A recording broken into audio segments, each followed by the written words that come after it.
We're gonna start a new file because I want to go after Spirit this time. Worst of all, I got distracted from my true purpose, my destiny, the purpose that was sitting inside me my whole life. Okay, so this might sound a bit silly.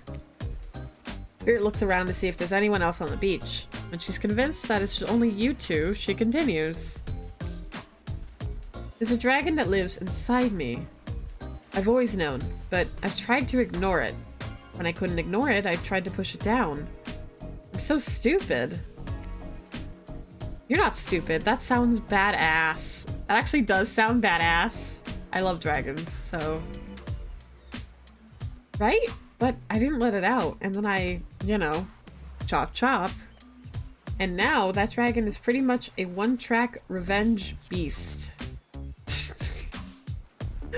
Dragon these nuts. But enough about me. What's inside of you, stranger? Well, I am a reaper. So, nothing but darkness, baby. I'd kill to have a dragon. Maybe not the best choice of words. I mean, a dragon sounds awesome. Honestly, though, I don't feel like I've got anything inside me at all. Just darkness. Never-ending darkness. And here I thought Spirit was the biggest goth on the island until you arrived. Narrator, oh, you flatter me so. Hello, but we look beautiful together. We do. Look, hold on. Look at us. Look at us together. We are, it's perfect. Perhaps I could light a torch and search through that darkness. Oh my. Oh my. Just as things are really heating up, you hear a flurry of footsteps behind you and you quickly spin around, ready to fend off whatever new danger has popped up on this strange island. Only to find out it's Dwight and Claudette. Of course it is. They interrupted me a lot with Huntress, so I'm not surprised anymore. Clipboards in hand, which they were wavering in the air above their heads. Waving. It's very important that we stick to the itinerary. Yeah. And attend each event as scheduled. Playing sick for cute flirt points was not a part of this evening's activities. That's strictly slotted in for after campfire story time. At this rate, we'll be late. Okay. Why you gotta be saying it's my fault? I didn't do anything. I got sicky poo. Well, there is, but that's scheduled for what after what comes. La. We're just going. I'm done with trying to read. Once everyone is gathered at the fire pit, Dwight and Claudette quickly make an announcement.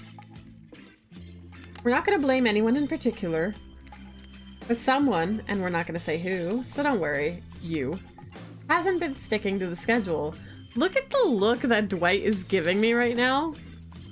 Dwight? Baby, you were my first main for Survivor. Don't be giving me that face.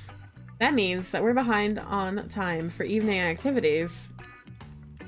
And we'll only have time for one person to share their special spooky nighttime story. Just one story? But story time is my favorite activity. This is a narrative-heavy experience. You're telling us that only one person gets to share? How will we decide who? Oh great, we have to decide as a group? That never goes well. Whoever did this, step up now. I swear I won't be angry. I'll merely chop your head clean off. No fuss, no muss. Voice trembling. You realize this is probably it for you, but you embrace your fate.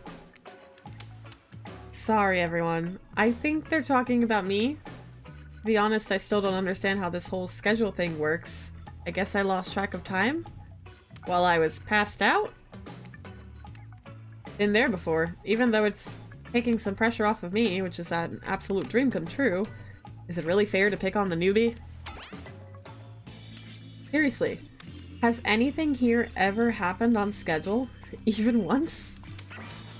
Damn it, Donald. If you try and flex that authority gimmick one more time, so help me, I'll snap your head off so quick, and then I'll drown you in his blood, Cynthia. Fuss and muss are back on. You two know how I love to hack, slash, and slice. Cynthia and Donald instead of Claudette and Dwight. We all know you love to kill. It's almost all you talk about. Nobody named any names. Who even knows any names? Not us. I renounce my name. Who's Donald? Who's Dwight? Who even knows anymore? Call me nobody. Call me Mr. Cellophane. But we still gotta get started on story time, so... Ish, who do you think should go? Okay, so we're going after Spirit. We're definitely going to pick Spirit. Honk. I choose you, Spirit. Go! I choose you! Spirit used! Oh god. Whoa, whoa. This entire experience is being carefully crafted to avoid an IP infringement lawsuit. Let's be careful with those catchphrases, will ya? Listen. Spirit uses set of all. Yes! They knew where we were going with it, too. Really? You want to hear from me? Spirit huffs and dramatically rolls her eyes as she gets to her feet in front of the campfire. Don't let her talk you out. What did, oh yeah, I read it right. Don't let her talk you out of it. She's great with ghost stories. I don't know where she gets it, but she comes up with the scariest stuff. Seriously disturbing, even to me, and I literally pulled a guy's skull and spine out once with my bare hands. Talk about bullshit stories. If everyone else is going to chit-chat, I guess I can just sit down and... Huntress's eyes go red behind her mask, and both Trapper and Wraith take their seat. Wouldn't those just be stories for her? Yeah, probably. They're probably just stories. I know, with Huntress, we actually did get to hear her lore as a story once. So I'm curious if that's going to be the same. Ahem. Well, I hate to break it to you, but tonight's story isn't scary. It's a romance. Too late now, though. I was selected, and so I'm going to tell my story. I call it The Prisoner's Kiss. Oh, look at her sparkles. You notice that Huntress and Wraith are both sharing a giant tub of popcorn. Nobody offered you popcorn. Hey, I want popcorn! Give me popcorn! Where did you get the popcorn from? I haven't eaten. Pass the popcorn here. I'm gonna open my mouth for you. Just launch the popcorn right here. I'll listen. Quietly and chew. I'm already a prisoner to her kiss. Yes. It was a dark summer night. Warm rain seeped from the sky like blood from an old wound. Detective Hada, a celebrated investigator and renowned hostage negotiator, was called to the scene of a strange occurrence, unlike anything she had ever seen before. When she arrived, the scene was chaotic. Crowds had begun to gather. A dozen other officers were doing everything they could to keep curious onlookers away. But how could anyone resist wanting to know more? For there, in the middle of a busy market, had appeared a giant box. Strange, alien in its appearance and massive in size. No one knew how it got there. Was it delivered? Built on site? In such a busy area? How could something like this just appear? A mystery. It was as if it was conjured by magic. But this was no illusion. The huge box was very real, and someone was trapped inside. Spirit pauses her story to look from face to face of each audience member. She has no expression, but you feel her vibrating with energy. She's in her element. Help me, cried someone inside the box. It was a man. Terrified, trapped, imprisoned, his voice trembling. By now, it was as if every detective in the city was there, looking this strange structure up and down, inspecting it on every side. It didn't make sense. There were no doors, no windows, no fasteners or seams. It was completely solid and much too heavy to move by hand. Solid, that is, except for a single small slit. Just enough to see the bloodshot eyes of the prisoner trapped inside. I don't know what happened. I woke up and here I was. I'm so scared. Please help me, cried the man as if pleading for his life. No stranger to tense situations, Detective Hata comforted the man. She used her training to calm him and buy time for the other investigators. However, time did not bring clarity, only anxiety, as the night dragged on with no progress opening the box. Is she crying? I think she's crying. As the night grew longer, the seeping rain puddling on the ground, the man grew more desperate, more sad and lonely, more pathetic and in need of help. But Detective Hata was no help at all. Powerless to save him, guilt began to weigh on her, like it had never before. Don't let me die in here, the man begged. Don't let me die alone. Stay calm, instructed Detective Hata. You're not alone. I'm here. Hell, half the town is here. We're all in this together, and we won't let this be the end of your story. Looking through the narrowest of passageways, Detective Hata watched her own reflection in the tear-filled eyes of the strange, sad prisoner. Together, they both wept in silence at the hopelessness of the moment. Promise? Asked the man. Promise that I'm not alone?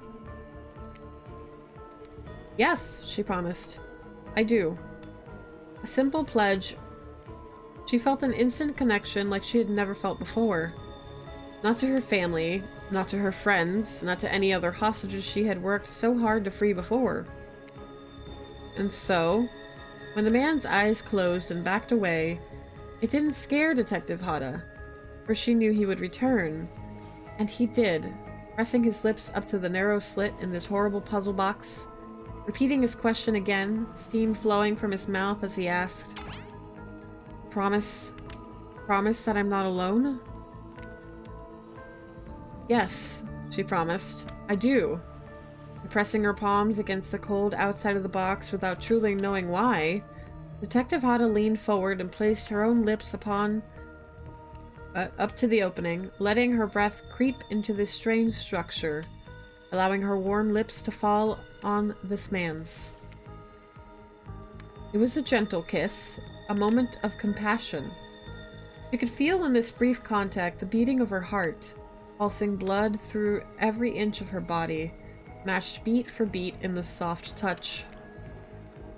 Thank you, said the man, no trace of fear remaining in his voice, and he backed away into the darkness, disappearing in a single moment of eerie calmness. Get back, yelled an officer, suddenly thrusting himself between Detective Hata and the box, breaking a silence that would soon be filled by a cacophony of whirring gears and clicking latches. A symphony of mechanical activity happening all at once. Something had triggered, as if an unseen lever pulled, and the side of the giant box began to slide open. Detective Hata gripped her flashlight tightly and pushed forward into the foggy interior of the giant box. Her feet splashed in the puddled rainwater, her heart racing as she swept her light from side to side.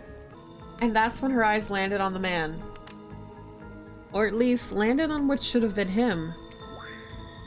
There, in the corner of the box, was a pile of pieces, like parts of a doll, almost pulled apart, or perhaps that's just how Detective Hata had to think of him in that moment to survive.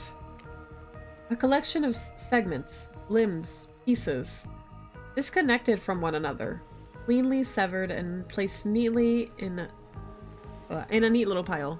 Spirit stares at the fire, her own expression lifeless, her lips blue. Tears fall from her chin and soak into the sand at her feet. You're blown away by the story, and it's safe to say you're not alone.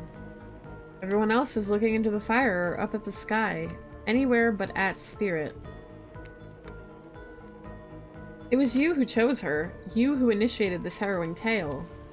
So sad, so creepy, so sensual? You really went into great detail when it came to describing that kiss.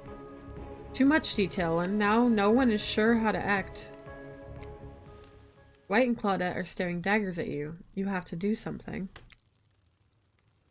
This game was supposed to be a lighthearted romp. Please, I said do something. We're not gonna say cool story. That just sounds stupid. She's crying. No, definitely not slow clapping. We're just gonna hug her. You stand and without saying anything, approach Spirit, reaching your arms around her for a hug.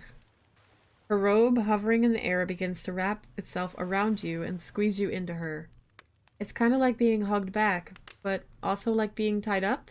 It's certainly not what you expected. Instinctually, you pull yourself away, but it's an awkward movement and you nearly fall over into the fire. Spirit says nothing and floats away without so much as a goodbye. You, meanwhile, realize everyone had just watched a truly strange interaction from the corners of their eyes. On that note, everyone decides it's time for a break and split up for a little bit so that they can all have a moment alone before bed. Everyone leaves and you're alone by the fire. The only thing you hear is the ocean's slowly lapping against the shore. This is nice. A true moment of peace and tranquility that lasts for all of 7 seconds because Trickster shows up and he's blaring his latest song. Hey baby, you look lonely. Mind if I join you? Can we talk about how nice his hair is though? Maybe it's Maybelline. Got some L'Oreal hair with the shine up in there. He doesn't wait for an answer. I know you've been hearing from these guppies all day, but I want you to hear something from a big fish like me. Something special those in charge of this island don't want you to hear. Oh, are we going conspiracy theories? No one can give you what I can. Okay. Come find me, baby. Trickster leaves. You're a bit confused about what to make of his cryptic clues, but you aren't going to get any time to yourself to think about them, because somebody else is going to walk up, aren't they? Spirit approaches you. Oh, hello, welcome back. You know, I was watching you while I told my story.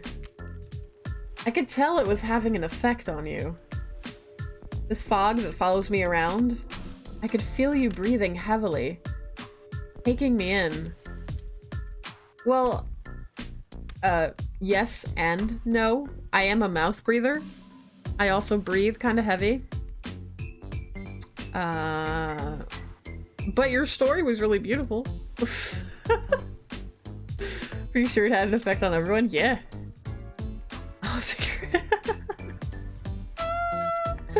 I mean, I'm over here trying to be respectful with Spirit, and chat's like, no, we taking her in. Let's do it.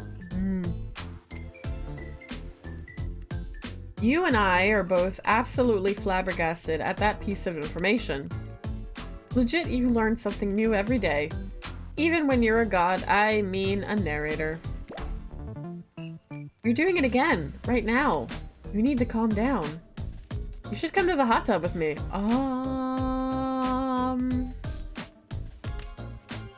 I would love to come to the hot tub with you.